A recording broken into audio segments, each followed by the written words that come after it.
Alors, le Proposition Value Canva, ça nous permet de nous concentrer sur deux choses à la fois. Oh, tu te mets où tu veux, si tu es à l'aise là, sinon tu peux te mettre effectivement ici.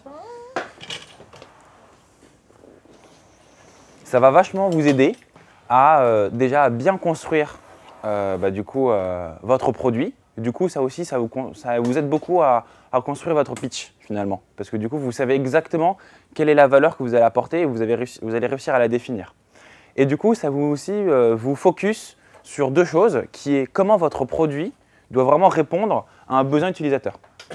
Donc, vous allez à la fois parler de votre besoin utilisateur, de ce que lui, de ses désirs, de ses aspirations et de ce qu'il a besoin d'avoir. Et ça doit, donc le résultat il est ici, ça doit coïncider avec votre proposition de valeur. Donc, le Proposition Value Canva, il vient au fait du Business Model Canva. Alors ça, c'est un outil que du coup, vous avez forcément déjà vu, en tout cas qui est très utile pour les startups. Et parce que ça permet de mettre à plat directement vraiment tout votre projet, aussi bien business que machin, etc. Et là, l'idée, c'est qu'on se concentre vraiment sur ces deux parties-là, qui est la proposition de valeur, donc, et ensuite qui est le segment client. Okay, donc ça vient vraiment d'ici. L'idée, c'est que on recrée un canevas pour bien compléter ça. Pourquoi? Parce que souvent, les cases sont trop petites et on n'a pas le temps de rentrer trop en détail. Et là, alors que c'est deux segments qui sont hyper importants. Donc, ce que je disais tout à l'heure, c'est que votre proposition et votre utilisateur doivent justement doivent vraiment se rejoindre. Vous faites quelque chose pour les gens, vous ne faites pas quelque chose pour vous. Donc là, on va essayer. Là, l'idée de cet exercice, c'est qu'on va rentrer vraiment dans le détail pour décortiquer votre projet et décortiquer ce que vous connaissez sur les utilisateurs pour voir si ça coïncide vraiment. Et on va voir qu'il y a parfois souvent des défauts, etc. Ça permet de bien se cadrer. OK? Donc, il ressemble à ça.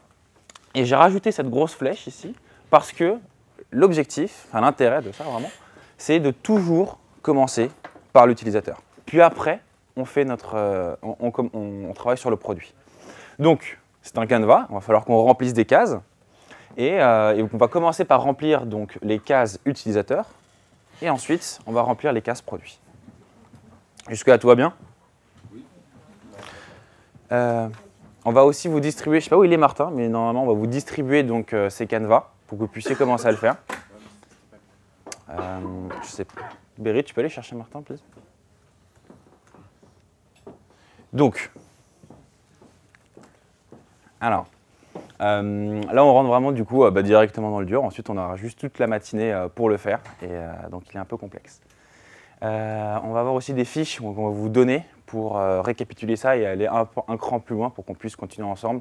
Et l'objectif de ce workshop, c'est qu'on travaille vraiment beaucoup plus pendant justement que je tourne de groupe en groupe pour voir votre projet, etc. Donc, on commence par la partie utilisateur.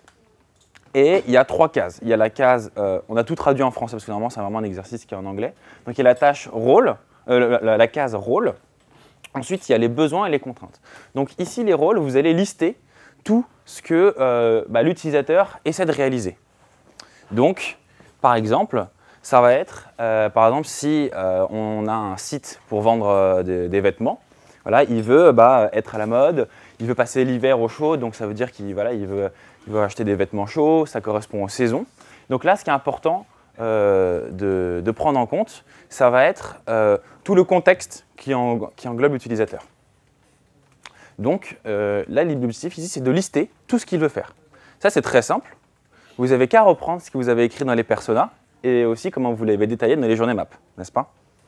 Donc là, on ne l'a pas sur nous, mais normalement, c'est une continuité de cet exercice. OK? Donc, pour le moment, ça reste très simple. Voilà, il suffit juste de lister tout ce qu'il essaie de réaliser. Alors, bien entendu, on se concentre sur un utilisateur. On peut justement faire un proposition value canvas sur plusieurs utilisateurs, ça veut dire qu'il faut faire plusieurs proposition value canvas. OK? Ensuite, une fois que j'ai listé tout ce qu'il essaie de réaliser, eh bien, il faut que je fasse les deux autres cases. Donc, on a la case besoin. Alors, quel besoin il essaye d'assouvir, cet utilisateur, justement. Donc, il attend un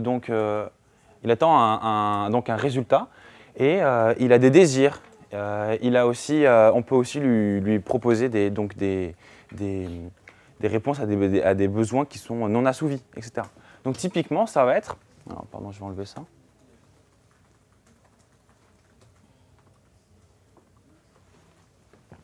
Donc ça va être... donc il est toujours... voilà, l'idée, c'est qu'il veut être à la mode, c'est qu'il veut passer l'hiver au chaud, donc il veut acheter une veste, etc. Mais par contre, il a un besoin particulier, c'est qu'il veut acheter éco-responsable. Et aussi, il veut être sûr que quand il va du coup acheter sa veste, eh ben, elle va bien être à la mode, elle fait bien partie de l'air du temps, il ne s'est pas trompé de magasin. Ou ça avait l'air cool dans le magasin, mais ça n'avait pas l'air cool dehors. Pardon, putain, j'ai un appel. Excusez-moi. Ok.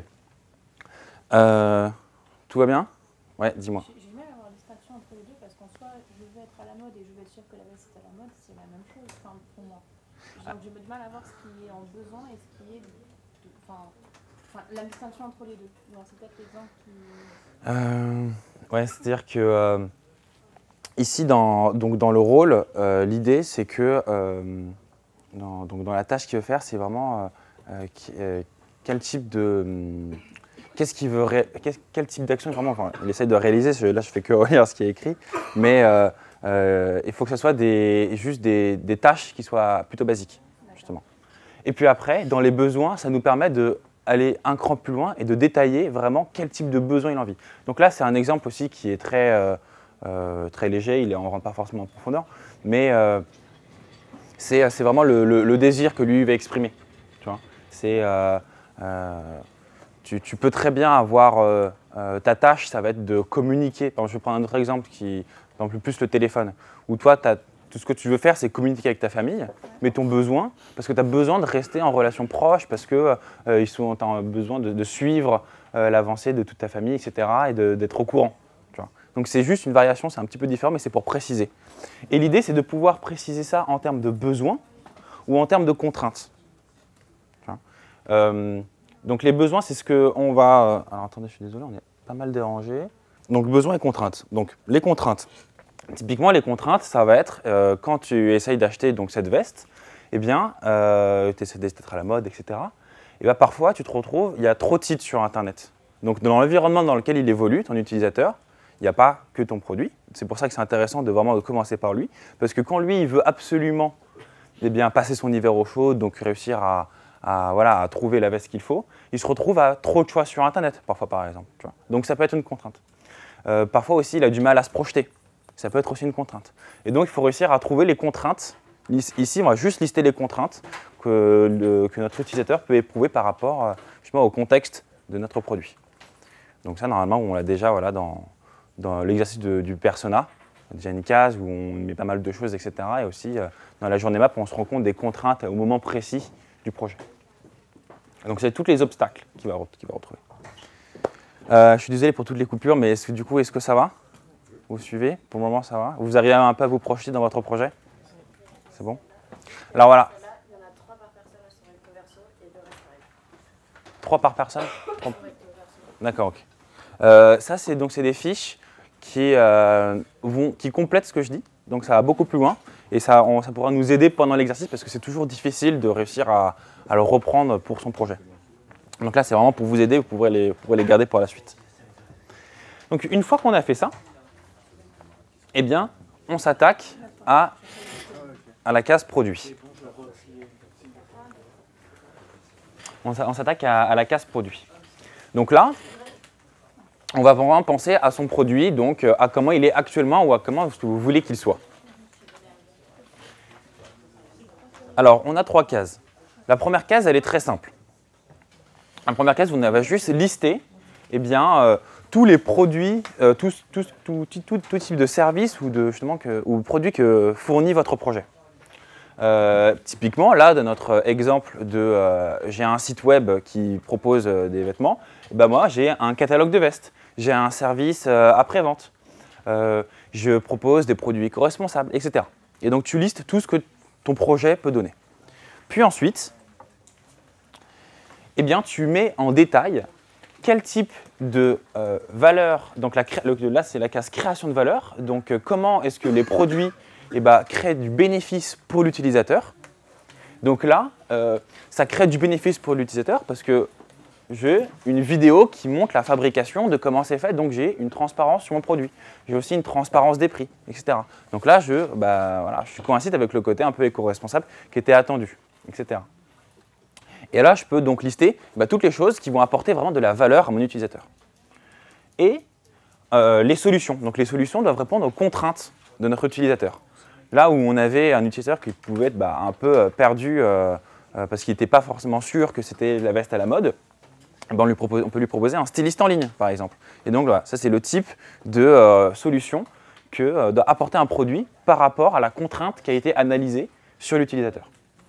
Voilà, qu'il était aussi, peut-être qu'il se sentait un peu perdu, il ne savait pas si c'était bien aussi, on peut lui proposer une option en réalité virtuelle pour se voir dans le miroir, par exemple. Voilà.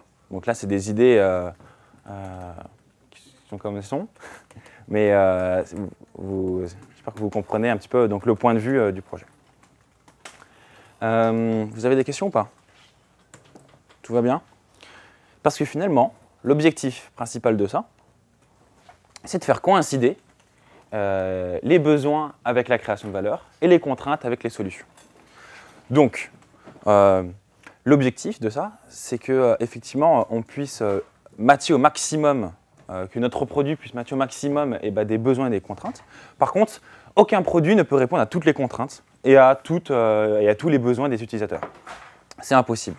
C'est-à-dire que votre produit, sinon, il fait tout. Et déjà, au stade où on en est normalement au début de son projet, on ne peut pas du tout faire ça. Mais même un produit ne peut pas absolument répondre à tout parce qu'il le fera forcément mal. Du coup, ce qui est vraiment conseillé, c'est de se concentrer sur ce qui, pour vous, apporte le plus de valeur et ce qui, pour vous, apporte le plus de solutions.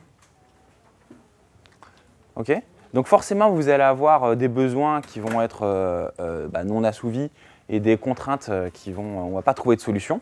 Mais ce n'est pas grave, l'utilisateur il est habitué à ce que son produit ne soit pas forcément parfait à chaque fois. De toute façon, il faut aussi encore l'éduquer. Et vous, en tout cas, il faut qu'il trouve son intérêt à aller chez vous parce qu'il répond à ce besoin particulier ou à cette contrainte particulière. Ok, ça vous parle? Alors là, c'était la théorie, c'est plus facile, même si c'était un petit peu laborieux. Est-ce que vous avez des questions avant qu'on commence? Est-ce que il nous faut le canevas? Ouais. Je voulais juste préciser la distinction entre contrainte et problème. Entre contrainte et problème? La contrainte, c'est entre celui-là et là, vous parliez de répondre à une contrainte. Oui, ici, parce que justement, en fait, ça, c'est les problèmes rencontrés par les utilisateurs. Alors, les titres sont un petit peu différents dans les fiches. Je sais. Mais en fait, vous avez justement la case est colorée pour bien se référer à ça. Et donc ici, c'est vraiment les problèmes que va rencontrer l'utilisateur durant son expérience, durant l'expérience de « je veux acheter une veste ». Et bien justement, c'est l'autre choix, ça peut être plein de choses. Ça peut être le regard des autres parce que j'ai un certain goût. Donc il faut penser avant, pendant, après. On est toujours dans cette réflexion qu'on a commencé à avoir avec la journée map. Donc c'est pour ça que c'était intéressant de regarder cet exercice parce qu'on a vu des contraintes qui naissaient en amont, on a vu des contraintes aussi qui arrivaient en aval et tout ce qui se passe aussi pendant. Donc essayez de bien penser à tout ça. Je sais qu'il y en a certains qui ont pas mal avancé sur leur partie observation, donc ça va être très facile de faire ça. En tout cas, cette partie-là, mais en tout cas, ça va permettre aussi de bien la mettre à plat. Et ça va surtout être sur est-ce que votre produit répond vraiment à ça. Donc, essayez de vraiment le faire le plus poussé possible, le plus honnêtement possible. Donc, en général, cet exercice, il permet de toujours trouver des trous qui manquent, etc. Et en tout cas, il vous permet de prendre des décisions beaucoup plus pratiques. Si aujourd'hui, vous avez déjà votre idée qui répond parfaitement à votre utilisateur, eh bien, vous savez que vous ne pouvez pas tout faire tout de suite. Donc, il va falloir choisir les solutions et les créations de valeur qui sont les plus importantes.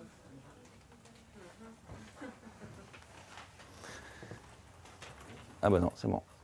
Ok.